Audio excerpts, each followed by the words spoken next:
31 जनवरी को वाराणसी की एक अदालत ने ज्ञानवापी मस्जिद के भीतर स्थित ब्यास तहखाने में हिंदू पक्ष को पूजा करने का अधिकार दे दिया। जिला जज डॉक्टर अजय कुमार विश्वेश ने जिला प्रशासन को आदेश दिया कि 7 दिन के भीतर तहखाने में पूजा शुरू कराने का इंतजाम करे। इस बीच मुसलमान पक्ष ने आनन फानन में सुप्रीम कोर्ट से गुहार लगाई कि वहां यथास्थिति बनी रहे। उधर जिला प्रशासन ने अदालत के निर्देश का पालन करते हुए तत्काल पूजा की व्यवस्था करा दी और रात में ही पिछले कई दशक से बंद तहखाने में साफ सफाई करा के मूर्तियां लाकर रख दी गई और पूजा पाठ शुरू हो गया।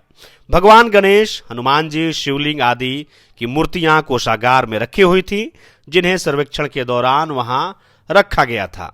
हिंदू पक्ष पिछले कुछ समय से ज्ञानवापी परिसर में मौजूद एक तहखाने में पूजा का अधिकार मांग रहा था। यह तहखाना मस्जिद परिसर के भीतर ही है। साल 1991 में सोमनाथ व्यास ने ज्ञानवापी मस्जिद की जमीन पर अपना मालिकाना हक जताते हुए एक केस दर्ज कराया था। सोमनाथ व्यास का दावा है कि वह ज्ञानवापी परिसर के तहखाने में मौजूद मंदिर के पंडित थे और अदालत में उन्होंने भगवान विश्वेश्वर का सखा बनकर यह केस दर्ज कराया था।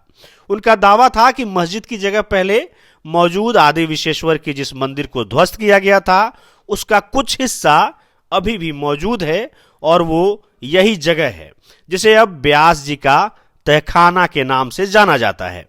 लेकिन मुसलमान पक्ष इस दावे को सिरे से नकार देता है।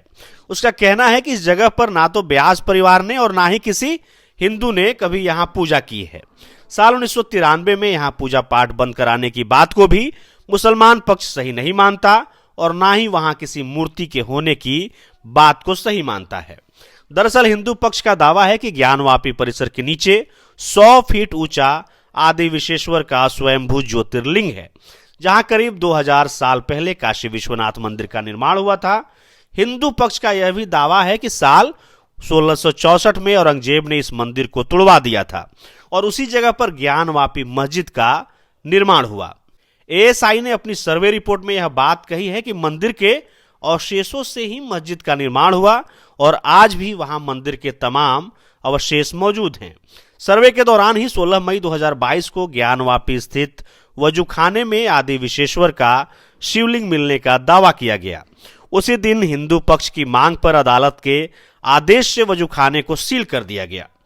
1991 के पूजा स्थल कानून का हवाला देते हुए मुसलमान पक्ष का कहना है कि ज्ञानवापी मस्जिद को भी कानून के जरिए उसी रास्ते पर ले जाने की कोशिश की जा रही है जैसे बाबरी मस्जिद को विवादित बनाकर पहले गिरा दिया गया और फिर सुप्रीम कोर्ट के फैसले के बाद भव्य मंदिर का निर्माण हुआ।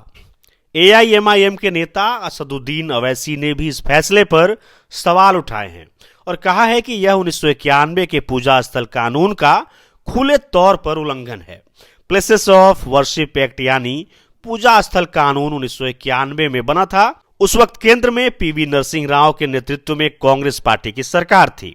इस कानून के मुताबिक 15 अगस्त 1947 से पहले भारत में जिस भी धर्म का जो पूजा स्थल था उसे किसी दूसरे धर्म के पूजा स्थल में बदला नहीं जा सकता। अगर कोई ऐसा करने का प्रयास करता है तो उसे 3 साल तक की जेल और जुर्माना हो सकता है। यह कानून 1990 के दशक में तब लाया गया जब देश भर में राम मंदिर आंदोलन जोर पकड़ रहा था।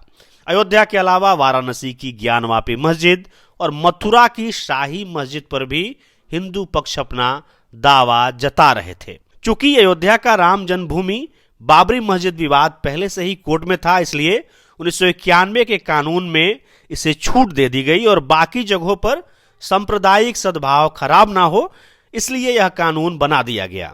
इस कानून में 15 अगस्त 1947 की डेट कट ऑफ के तौर पर तय कर दी गई।